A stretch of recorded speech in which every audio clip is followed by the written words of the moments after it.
오늘 주시는 하나님의 말씀은 갈라디아서 3장 10절에서부터 18절까지의 말씀입니다. 제가 13절과 14절 읽도록 하겠습니다. 그리스도께서 우리를 위하여 저주를 받은 바 되사 율법의 저주에서 우리를 속량하셨으니 기록된 바 나무에 달린 자마다 저주 아래에 있는 자라 하였습니다. 이는 그리스도 예수 안에서 아브라함의 복이 이방인에게 미치게 하고 또 우리로 하여금 믿음으로 말미암아 성령의 약속을 받게 하려 함이라. 아멘.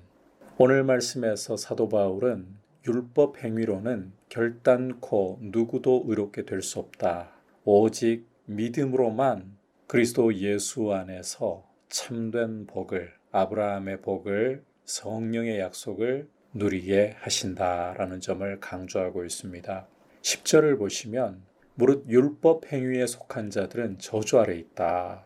왜냐하면 성경에 기록하기를 누구든지 율법책에 기록된 대로 모든 일을 항상 행하지 아니하는 자는 저주 아래 있는 자라 하였기 때문이라고 말씀을 하고 있습니다.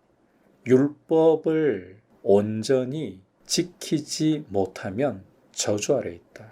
그래서 율법의 행위로는 누구도 온전할 수 없기 때문에 저주 아래 있을 수밖에 없다는 거예요. 게다가 11절을 보시면 하나님 앞에서 누구도 율법으로 말미암아 의롭게 될 수 없는 게 분명한 것은 의인은 믿음으로 말미암아 살리라 라고 성경이 하박국 2장 4절에서 선언하고 있다는 것입니다. 이 율법으로부터 이 율법의 행위로는 누구도 의롭게 될 수 없고 또 율법은 온전히 지키지 못하는 자를 저주를 쏟아부어버리고 저주 아래 있게 하잖아요. 따라서 이 율법으로부터 누가 자유로울 수 있고 누가 참된 복을 누릴 수 있느냐? 스스로는 누구도 할 수 있는 인생이 없어요. 그래서 13절을 보시면 그리스도께서 우리를 위하여 저주를 받은 바 되사 율법의 저주에서 우리를 속량하셨다.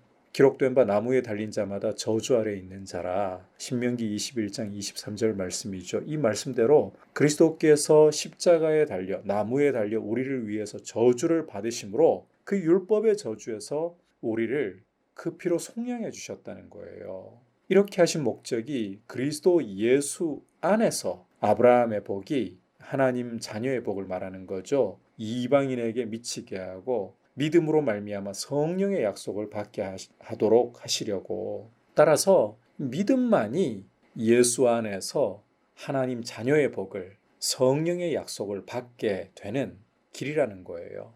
율법의 행위가 아니라 오직 믿음으로써. 따라서 할례도 받고 율법도 지켜야 한다.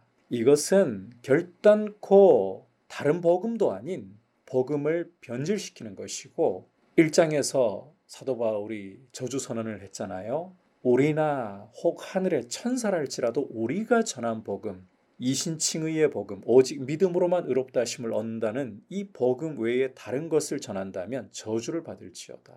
저주를 받을지어다. 그런데 어떻게 율법의 행위로 의롭다 하심을 얻으려고 생각을 하고 있느냐. 이렇게 말씀하고 있는 거예요. 계속해서 15절 이하를 보시면 이제 이 하나님의 약속을 결단코 율법이 폐기할 수 없다는 것을 바울이 강조하는데 15절에서 사람의 언약이라 할지라도 정하고 나면 아무도 폐하거나 더하거나 못하는 게 당연하다는 거죠. 그런데 하나님이 아브라함과 그 자손에게 주신 약속.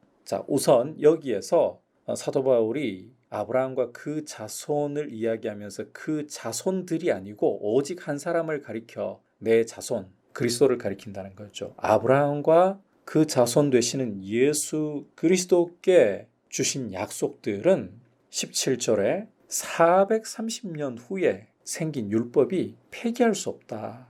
믿음으로 말미암아 하나님 자녀의 복을 누리고 성령의 약속을 받게 하신 이것을 결단코 뒤늦게 430년 후에 생긴 율법이 어떻게 할 수 없고 헛되게 할 수 없다는 거예요. 감히 폐할 수 없다는 거예요. 따라서 하나님 자녀가 되고 성령의 약속을 복으로 누리는 것은 아브라함에게 그리고 예수 그리스도 안에서 주신 이 약속은 오직 믿음으로 누리는 것이다. 결코 율법이 어떻게 할 수 없다. 따라서 오직 믿음으로만 의롭다 하심을 받고 하나님의 자녀가 되고 성령의 약속을 누린다. 율법을 지켜서 하나님 자녀가 되고 성령의 약속을 받는 것 결단코 아니다. 그러므로 복음을 변질시키는 이와 같은 길을 결코 따르지 말라. 오직 믿음으로만 의롭다 하심을 얻는 이 복음 위에 굳게 교회가 서야 하고 이것이 진정한 복을 누리는 길이고 교회다워지는 길이다라고 사도 바울이 말씀하는 것입니다. 결단코 율법의 행위로 의롭다 하심을 얻을 수 없고 성령을 받는 것 아닙니다. 오직 은혜로 예수 그리스도를 믿음으로만 우리의 자격과 행실이 아닌 예수 그리스도를 믿음으로만 하나님 자녀가 되고 성령의 약속을 누리게 되는 것입니다. 우리의 믿음을 돌아보면서 우리의 믿음에 행위를 더하려고 하면 안 됩니다. 율법의 행위를 더하려고 하면 안 됩니다. 우리의 노력이나 우리의 자질을 더하려고 하면 안 됩니다. 오직 십자가에서 우리를 위해 그 법의 피를 흘려 우리의 죄값을 치르시고 더 이상 지불할 것이 없도록 온전히 이루신 예수 그리스도의 공로만을 의지하고 믿음으로 예수 그리스도만을 굳세게 붙들 수 있기를 축복합니다. 같이 기도하겠습니다. 하나님 아버지, 율법의 행위에 속한 자들은 저주 아래 있다고 하셨습니다. 결단코 우리 인생이 율법을 온전히 지켜낼 수도 없고 무능력하기에 율법 아래에서 저주를 받을 수밖에 없는 인생이지만 그리스도께서 우리 대신 저주를 받으심으로 죄에서 율법 아래에서 속량하심으로 이제는 믿음으로 하나님의 자녀의 복을 성령의 약속을 누리게 하셨습니다. 이것이 결코 패할 수 없는 율법이 감히 헛되게 할 수 없는 길이기에 오직 믿음 위에 굳게 서서 이제는 우리의 행위와 자격을 의지하려 하지 말고 오직 예수 그리스도의 공로만을 의지하여 믿음으로 굳게 서게 하여 주옵소서. 예수님의 이름으로 기도드립니다. 아멘.